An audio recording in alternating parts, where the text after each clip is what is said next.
كيف تعرفوا ان الوزراء والبعد كاع هم السياسيين، وتواجدهم في الحمله ما يعود غريب على حد.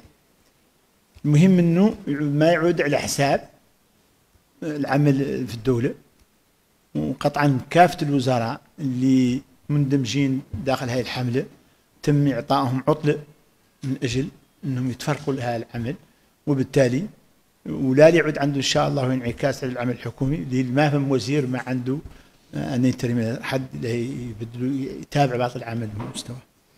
وبالتالي ما السؤال وارد.